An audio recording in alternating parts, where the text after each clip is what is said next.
Students, welcome back in science class. We are going to continue our first chapter, that is crop production, with the topic increasing crop production. Increasing crop production. Students, ये topic देखिए पहले, इस topic की need क्यों है, यानी कि why we need to increase the crop production. Students, as we know that population in India increased day by day. ठीक है, population day by day increase हो रही है. अब पॉपुलेशन इंक्रीज़ होगी, जब लोग इंक्रीज़ होंगे तो उनको खाने के लिए जो फूड है वो भी तो ज़्यादा चाहिए. अगर फूड ज़्यादा चाहिए, उसकी खपत ज़्यादा है, तो फूड ग्रो भी ज़्यादा करवाना पड़ेगा. फूड हमें कौन देता है? क्रॉप देती हैं. तो क्रॉप ज़्यादा, हमें इसकी प्रोडक्शन ज़्यादा चाहिए, क्रॉप ज़्यादा होगी, उसकी यील्ड ज़्यादा होगी, तभी तो वो इतनी पॉपुलेशन को सेटिस्फाई कर पाएंगी. ठीक है, तो आज हम पढ़ने वाले हैं increasing crop production. Let us start. At present, India's population increases by about 20 million every year. Accordingly, our food requirement also increases. Our population is now over 1,000 million, and yet we are able to grow sufficient food to feed this huge population.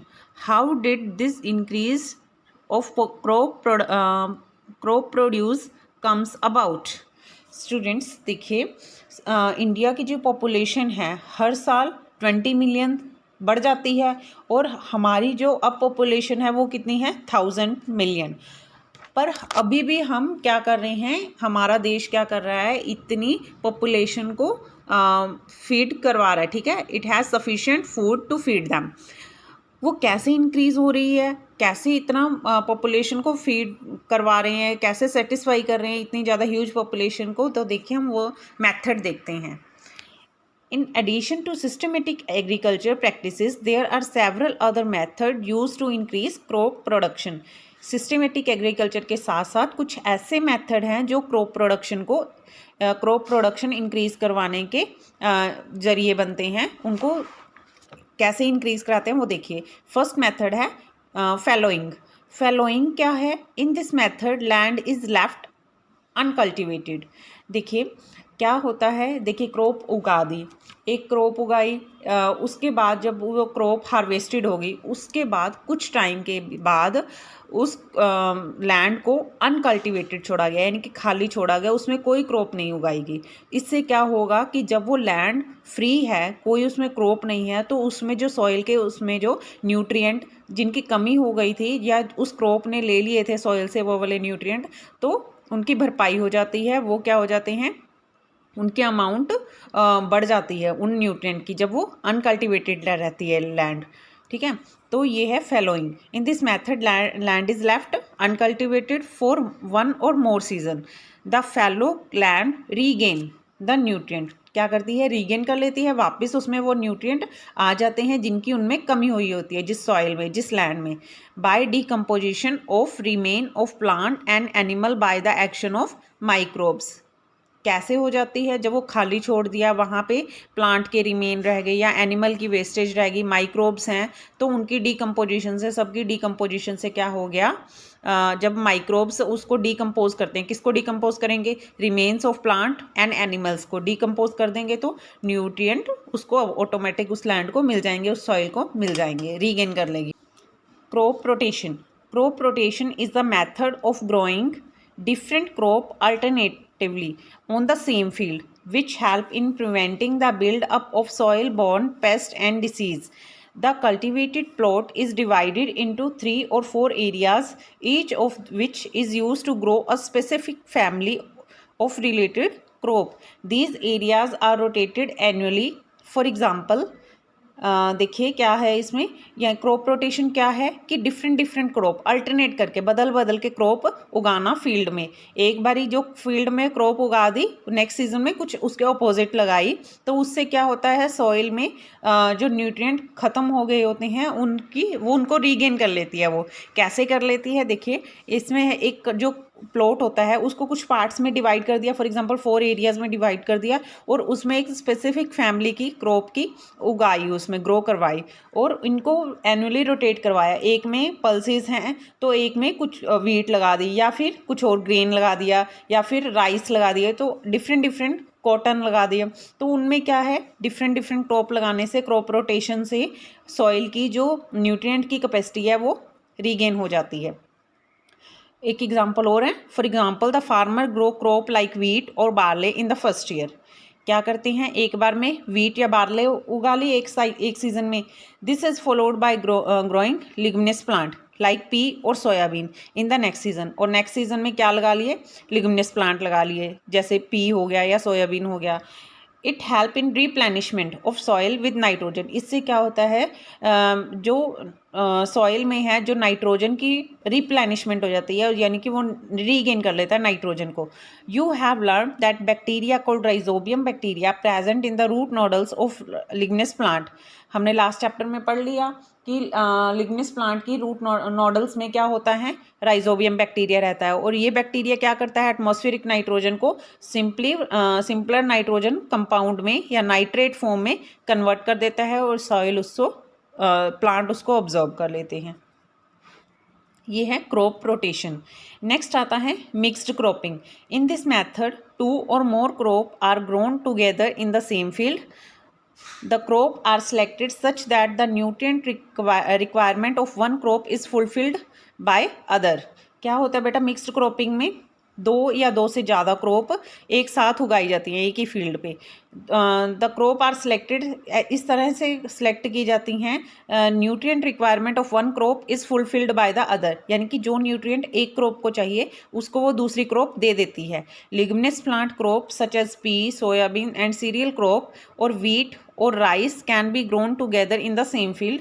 क्या होता है, ये वाले लिग्मिनस plant के साथ wheat और rice लग सकते हैं और coconut and groundnut are grown together.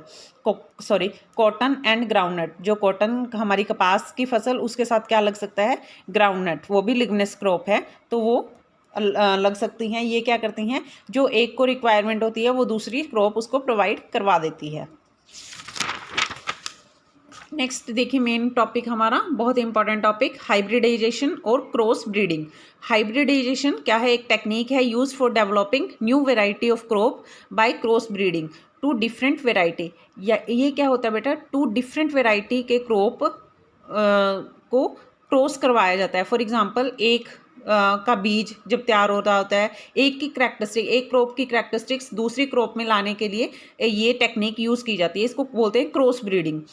देखिए क्रॉस ब्रीडिंग होता क्या, अब इसको समझते हैं हम। By cross breeding a new variety can be made to have the desired characteristic from both parent. एक अलग क्रॉप है, एक अलग क्रॉप है, उनकी क्रॉस ब्रीडिंग जब करा दी तो एक नई वेराइटी क्रिएट हो जाती है और उसमें क्या होते हैं, दोनों पेरेंट के गुण आते हैं, दोनों की पेरेंट की कैरेक्टरिस्टिक्स आती हैं। Suppose scientist want to develop a new crop having some desired characteristic, for example high yield and resistance to disease. They select 2 variety, one having high yield and the other being more resistance to disease.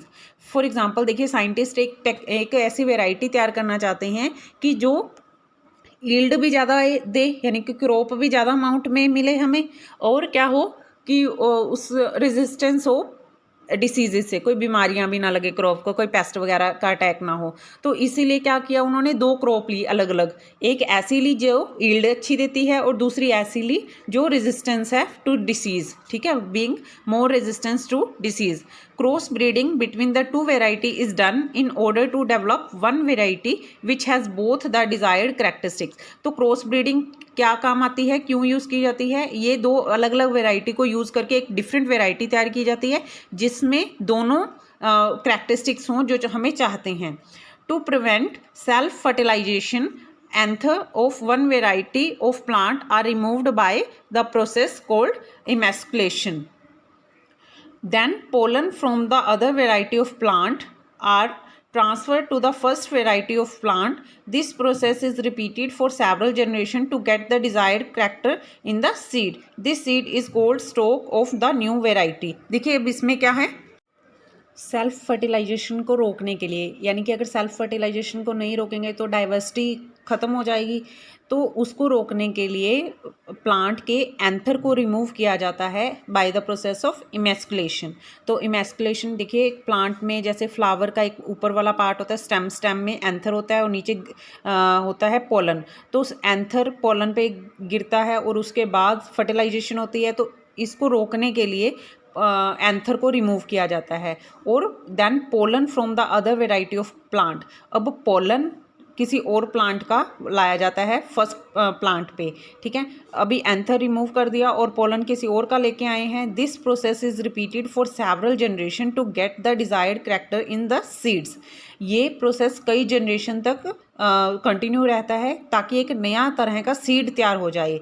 यानी कि एक अलग flower है, एक अलग flower है, दो अलग पेरेंट हो गए और उनसे दोनों का एक बीज तैयार किया गया। This seed is cold stock of the new variety. इसको क्या बोलते हैं? स्टॉक बोलते हैं, नई वेराइटी का होता है।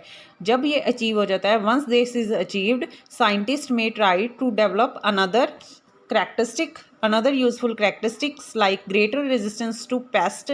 इसको ये एक क्या है, एक यूजफुल प्रोसेस है। जब ये अचीव हो जाता है तब साइंटिस्ट एक नया टेक्निक तैयार करते हैं, एक नया डेवलप करते हैं, कुछ नया ट्राई करते हैं। क्यों ट्राई करते हैं?